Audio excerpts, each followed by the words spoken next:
அனைவருக்கும் வணக்கம். கார்த்திகை தீபம் வந்தாச்சு. வர புதன்கிழமை டிசம்பர் 3ஆம் தேதி கார்த்திகை தீபம் தொடங்குது. அதுக்கான வேலைகளை கொஞ்சம் கொஞ்சமா பார்க்க ஆரம்பிச்சாச்சு. நான் போன வாரத்திலே ஒட்டடையெல்லாம் அடிச்சு விட்டுறேன். அதுக்கப்புறம் விளக்கு தான் பார்த்தீங்கன்னா கார்த்திகை தீபத்துல ரொம்ப ரொம்ப பிரதானமான ஒரு விஷயம். விளக்கு ஏற்றுவது அப்படிங்கிறது ரொம்ப ரொம்ப முக்கியமானது. அதிலும் பார்த்தீங்கன்னா மண் அகல் விளக்கு ஏத்துறதுதான் ரொம்ப ரொம்ப சிறந்தது. ஏன்னா அகல் விளக்கு நம்மளுடைய நமச்சிவாயர் சிவபெருமான் எப்படி பஞ்சபூதங்களை தன்னுள்ள ஆட்கொண்டிருக்காரோ அதே மாதிரி மண் அகல் விளக்கும் பஞ்சபூதங்களை தன்னுள் கொண்டிருக்கிறது.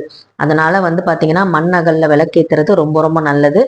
அகல் விளக்கு பாத்தீங்கன்னா மண்ணு, எண்ணெய் அப்படிங்கிறது நீர், திரிங்கிறது வாயு, நெருப்புங்கிறது அக்னி, ஒளிங்கிறது ஆகாயம். இந்த மாதிரி பஞ்சபூதங்களையும் தன்னுள்ள வச்சிருக்கு. அது மட்டும் இல்லாம மண் அகல் விளக்குல ஏற்றுறதுனால என்னென்ன நன்மைகள் நடக்கும், எத்தனை விளக்குகள் ஏற்றலாம், குறைந்தபட்சம் வீட்டுல எத்தனை விளக்குகள் ஏத்தணும் அப்படிங்கிறதெல்லாம் இந்த வீடியோல சொல்ல போறேன். ஸோ வீடியோவை ஸ்கிப் பண்ணாம பாருங்க. தொடர்ந்து நம்ம சேனலுக்கு ஆதரவு கொடுக்குறவங்க எல்லாருக்குமே ரொம்ப ரொம்ப நன்றி.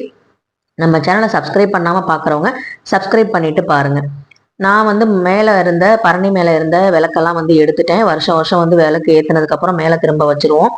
இந்த வருஷம் எடுத்துட்டு நான் அந்த துணிக்கு வாஷ் பண்ற பவுடர், அந்த பவுடரும் அதே மாதிரி சலவை சோடாவும் பாத்தீங்கன்னா போட்டு தண்ணி நல்லா கொதிக்கிற தண்ணியில விளக்குகள் எல்லாம் போட்டுட்டேன். ஏன்னா பாத்தீங்கன்னா ரொம்ப பிசு பிசுன்னு இருந்தது. அதனால இந்த பிசுக்கு என்ன பிசுக்கு போறதுக்காக இந்த மாதிரி விஷயங்கள் பண்ணியிருக்கேன். அதுக்கப்புறம் பாத்தீங்கன்னா நம்ம தண்ணி நல்லா கொதிச்சு அந்த எண்ணெய் பிசுக்கெல்லாம் தண்ணியிலே தெரியும் நல்லா நமக்கு. அப்போ அதை எடுத்துட்டு நம்ம சோப்பு போட்டு நல்லா வாஷ் பண்ணாலே போதும், ரொம்ப பளிச்சுன்னு இருக்கும். பொதுவா பாத்தீங்கன்னா கார்த்திகை தீபத்தன்னைக்கு பழைய அகல் விளக்கை யூஸ் பண்ணலாமா அப்படின்னு நிறைய பேருக்கு சந்தேகங்கள் இருக்கலாம். பழைய அகல் விளக்கு நல்லா இருக்கும் பட்சத்துல நம்ம யூஸ் பண்ணலாம். அது விரிசல் விட்டுருக்கு, இல்ல பாத்தீங்கன்னா ரொம்ப கருப்பா இருக்கு, ரொம்ப நல்லா இல்ல, நமக்கே தெரியும் இல்லையா பார்த்தா, அந்த மாதிரி இருக்கும்போது நம்ம அந்த விளக்கை பயன்படுத்தாம வருஷத்துக்கு அட்லீஸ்ட் 2 விளக்காவது பாத்தீங்கன்னா நம்ம புதுசா வாங்குறது நல்லது. மண் அகல் விளக்கு தான். உங்களால நீங்க ரொம்ப வாங்கணும் அப்படிங்கிற அவசியம் இல்லை. இது எல்லாமே நான் யூஸ் பண்ற பழைய விளக்கு தான். ஆனா பாத்தீங்கன்னா வருஷம் வருஷம் பாத்தீங்கன்னா ஒரு 2 விளக்காவது நான் வாங்கிடுவேன், இல்லைன்னா 5ஆவது வாங்கிடுவேன். அந்த மாதிரி வாங்கி வைக்கிறது ரொம்ப ரொம்ப நல்லது. ஏன் அப்படின்னா மண் அப்படிங்கிறது நிலையானது. மண் அப்படிங்கிறது மகாலட்சுமியை குறிக்கக்கூடியது.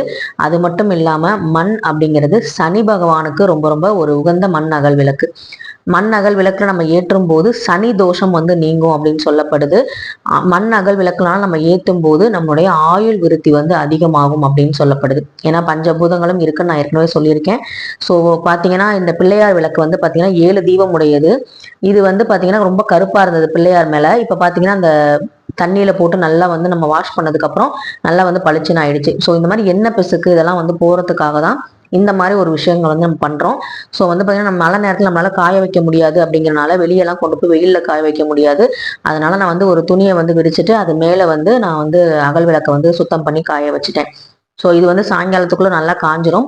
அதுக்கப்புறம் இந்த வருஷம் புதுசா என்ன பண்ணியிருக்கேன் அப்படின்னா, எப்பவுமே நம்ம ஒரே மாதிரி அந்த பழைய அந்த கருப்பு தெரியிற மாதிரியே இருக்கே விளக்குல கொஞ்சம் டிஃப்ரெண்டா நம்ம ஏதாவது பண்ணலாம் அப்படின்னு சொல்லி யோசிக்கும் போது என் பையனை வச்சு ஒரு விஷயம் பண்ணலாம்னு சொல்லிட்டு தான் இந்த வருஷம் மண் அகல்ல கொஞ்சமா பாத்தீங்கன்னா கலர் நாங்க பூசியிருக்கோம். அது பாத்தீங்கன்னா என் பையன் ரொம்ப ஹெல்ப் பண்ணா.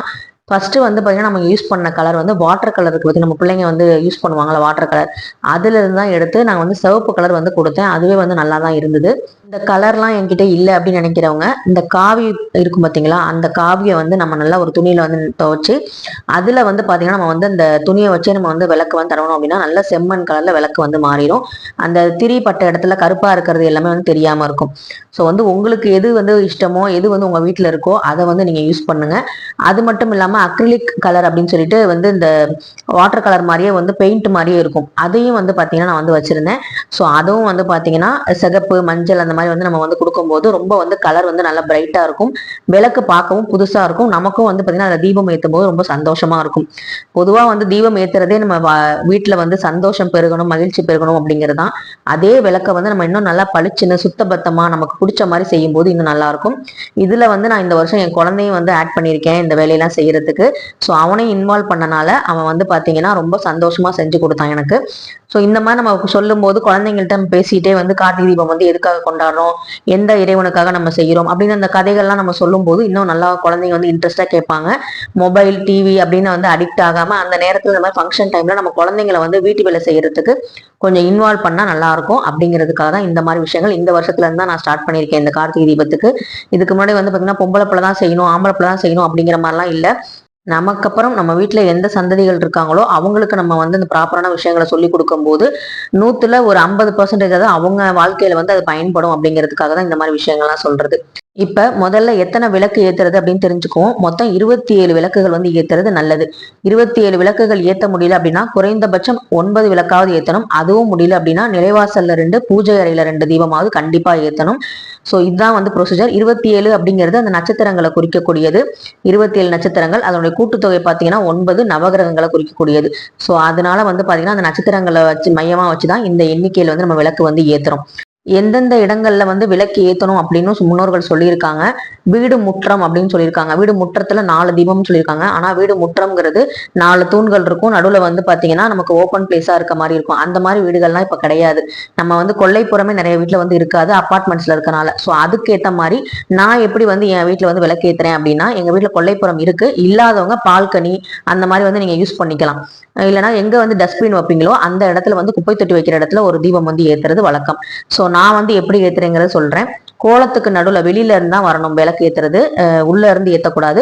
வெளியில வந்து வச்சு நம்ம வந்து குத்து விளக்கு வந்து கோலத்துக்கு நடுவில் வச்சிருந்தேன். அங்க ஒரு குத்து விளக்கு ஒரு கணக்கா வச்சுக்கிறேன். சுத்தி 4 விளக்கு வச்சு 5 விளக்கு கணக்கு கோலத்துக்கிட்ட. அதுக்கப்புறம் வந்து பாத்தீங்கன்னா மாட தீபம்னு சொல்லிட்டு அந்த நம்ம பாவை தீபம் இந்த மாதிரிலாம் ஏத்துறோம் பாத்தீங்களா, அந்த வந்து மாடத்துல காம்பவுண்ட் சுவர் மேல 2 தீபம் ஏத்துறது என்னுடைய வழக்கம். நிலைவாசல்ல எப்பவுமே 2 தீபம் ஏத்துவோம். அதுல 2 தீபம். அப்புறம் துளசிக்கு வந்து பாத்தீங்கன்னா பக்கத்துல ஒரு தீபம் ஏத்து, அது வந்து யம தீபம் அப்படின்னு ஒண்ணு ஏத்துறோம். அது வந்து பாத்தீங்கன்னா தெற்கு திசையை பார்த்து நம்ம அந்த தீபத்தை மட்டும் ஏத்தலாம். யம தீபம் நம்ம முன்னோர்களுக்காக ஏத்தக்கூடியது. பூஜையில வந்து பாத்தீங்கன்னா குலதெய்வ தீபம் 1, அப்புறம் 2 சின்ன குத்து விளக்கு நான் ஏத்துவேன். இது வந்து ஆப்ஷனல் தான், நீங்க வேணாம்னா ஸ்கிப் பண்ணிக்கலாம். அதே மாதிரி ஒரு வந்து காமாட்சி அம்மன் தீபம், அதுக்கப்புறம் முருகருக்கு அன்னைக்கு கார்த்திகை நட்சத்திரம்னால முருகருக்கு வந்து பாத்தீங்கன்னா ஒரு தீபம் வந்து நான் ஏத்துவேன். மாடியில வந்து பாத்தீங்கன்னா 365 திரி போட்டு இந்த மாதிரி பெரிய அகல் விளக்குல தான் வந்து பாத்தீங்கன்னா நான் வந்து அண்ணாமலையார் தீபம் அப்படின்னு கொஞ்சம் ஒரு 5-6 வருஷமா நான் வந்து ஏத்திக்கிட்டு இருக்கேன். இந்த மாதிரி அகண்ட விளக்கு எடுத்துக்கிட்டு 365 திரின்னு சொல்லி கேட்டீங்கனாலே கிடைக்கும். அது திருவண்ணாமலையில ரொம்ப ரொம்ப பிரசித்தி பெற்ற ஒரு திரி வந்து விற்கும். அது வந்து நம்ம வருஷத்துல நம்ம எல்லா நாளும் நம்மளால தீபம் ஏத்த முடியாது இல்லையா, ஏதாவது ஒரு நாள் தவறிதான் போகும். அதனால வந்து இந்த தீபத்தன்னைக்கு நம்ம அந்த 365 திரி ஏத்தணும் அப்படின்னா வருஷம் ஃபுல்லா ஏத்துனதுக்கு அர்த்தம் அப்படின்னு சொல்லப்படுது. இது வந்து நான் போன வருஷமே ஆன்மீகம்ங்கிற பிளேலிஸ்ட்ல கார்த்திகை தீபத்துல வந்து நீங்க செக் பண்ணி பாத்தீங்கன்னா அந்த தீபம் நான் ஏத்திருப்பேன். கண்டிப்பா வந்து பாருங்க. இதோட எண்டு ஸ்கிரீன்ல நான் கொடுக்குறேன். அது மட்டும் இல்லாம மாடியில தான் அந்த தீபத்தை வந்து ஏத்துவேன். அண்ணாமலையார் நினைச்சு ஏத்துவேன். இந்த மாதிரி அழகா வந்து பெயிண்ட் பண்ணி இதுலதான் வந்து அந்த 365 திரியை வந்து நான் வந்து வைக்க போறேன். அதுக்கப்புறம் கொள்ளை தீபம்னு ஒண்ணு, அதாவது பின்னாடி கொள்ளைப்புறம் இருந்தா வைக்கலாம். அப்படி இல்லைன்னா உங்க வீட்டுல எங்க டஸ்ட்பின் இருக்கோ அந்த இடத்துல குப்பை தொட்டி பக்கத்துல ஒரு தீபம் வந்து வைக்கணும். அதுக்கப்புறம் சமையல் அறையில கண்டிப்பா ஒரு தீபம் அன்னைக்கு வந்து ஏத்தணும். இந்த தீபத்துல வந்து வடக்கு திசையில வந்து பாத்தீங்கன்னா ஜல தீபம்னு ஒண்ணு நான் ஏத்துவேன். அது வந்து பாத்தீங்கன்னா குபேரருக்கு ரொம்ப ரொம்ப உரியது. அதெல்லாம் எப்படி ஏத்தணும், எப்படி நான் ஏத்துவேன் அப்படிங்கறத உங்களுக்கு அடுத்தடுத்த வீடியோல ஷார்ட்ஸ்லயும் நான் கொடுக்குறேன். ஸோ வடக்கு திசையை பார்த்து ஒரு தீபம் வந்து ஏத்துறது குபேரருக்காக ஏத்துறது. அது நீங்க அகல் விளக்கிலும் ஏத்தலாம், இல்ல ஜல தீபம் சொல்லக்கூடிய அந்த தீபமும் ஏத்தலாம்.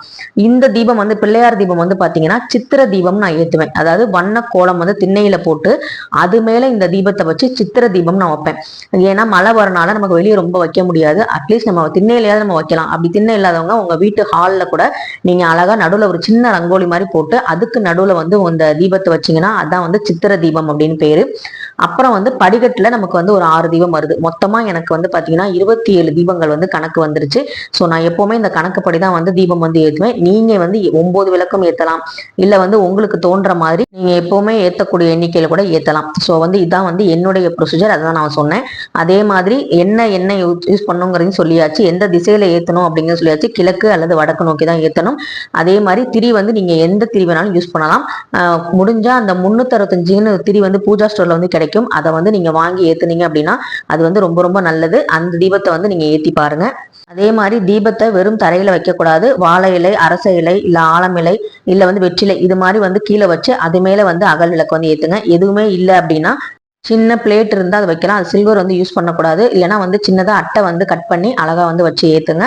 ஸோ உங்களால் என்ன முடியுமோ அந்த மாதிரி வந்து நீங்கள் ஏற்றுங்க. இந்த இடத்துல வந்து நீங்கள் எத்தனை தீபம் ஏற்றுறீங்களோ அத்தனை தீபத்துக்குமே வந்து பார்த்தீங்கன்னா ஒரு சின்ன கன்னி பூவாவது வந்து வைக்கணும்.